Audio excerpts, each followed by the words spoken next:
L'infomédia qui fait la une ce matin, c'est la guerre des télé-réalités. En ce moment, pas moins de 3 programmes représentent le genre à la télé sur 3 chaînes de la TNT. Des chaînes qui misent encore sur ce type de programme pour séduire les jeunes téléspectateurs. Jérôme Ivanichenko, bonjour. Bonjour Thomas. Vous êtes notre expert média. Alors on pensait que la télé-réalité était un peu en perte de vitesse. Visiblement, tout le monde n'est pas de cet avis. Oui, 3 chaînes y croient encore en cette rentrée. Les 2 premières à avoir dégainé il y a une dizaine de jours, ce sont W9 et Énergie 12. W9 avec les Marseillais et les Ch'tis contre le reste du monde, une sorte de croisement de 2 programmes forts de la chaîne, les Marseillais et les Ch'tis donc. Les fans de série appelleraient ça un crossover. On y retrouve les candidats emblématiques des précédentes saisons, Julien, Jessica, Kevin, Carla et quelques autres. Ils sont associés pour affronter d'autres candidats qu'on a déjà vus sur d'autres chaînes dans des épreuves sportives ou dans des défis sous le soleil de Palma de Majorque. Pour Énergie 12, c'est pas mal. Pour Énergie 12, direction la Thaïlande qui a lancé la semaine dernière la revanche des ex. 8 célibataires dans un décor paradisiaque qui pensent participer à une télé-réalité classique. Sauf que voilà, patatras, bye bye les vacances paisibles au soleil, puisqu'un élément va venir chambouler tous leurs plans. Des ex de chacun d'entre eux vont arriver sur place au compte-gouttes pour régler quelques comptes. L'objectif, il est évident, créer des clashs en pagaille entre d'anciens amoureux. Quelle horreur. Effectivement. Et puis depuis lundi, un 3e larron est venu se mêler à cette lutte sans merci. J'ai nommé Secret Story, diffusé désormais sur NT1. C'est la marque de télé-réalité la plus populaire, et pour cause, c'est la plus ancienne. C'est la 10e saison de ce programme, diffusé initialement sur TF1. Secret Story, Secret pour les intimes, est un peu à part, puisqu'elle appartient à une sous-catégorie du genre. Il s'agit d'un programme d'enfermement où les candidats vivent en vase clos et doivent deviner les secrets de leurs petits camarades. Son autre spécificité, c'est qu'elle se déroule en temps réel. Au moment où nous parlons, ces participants sont dans la maison des secrets. En train de dormir. En train de dormir probablement. Très tard.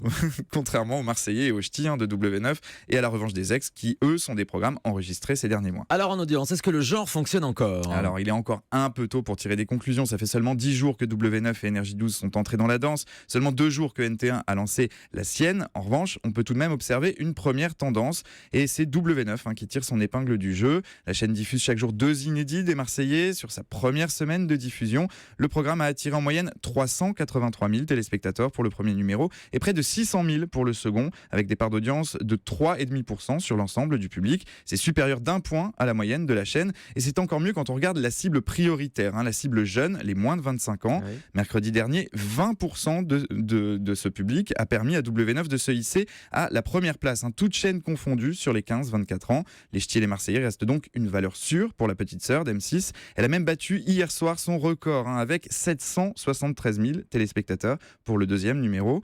Sur Énergie 12, en revanche, ça n'est pas la même limonade. La revanche des ex peine à convaincre. Sur l'ensemble de la première semaine de diffusion, elle réalise une moyenne de 231 000 téléspectateurs, 2,3% du public global. Cette fois encore, c'est au-dessus de la moyenne de la chaîne, mais ça reste très loin des objectifs. Et surtout, ça ne bénéficie pas au reste de la grille, ça plombe même le reste de la grille, et notamment la seconde partie du Mad Mag.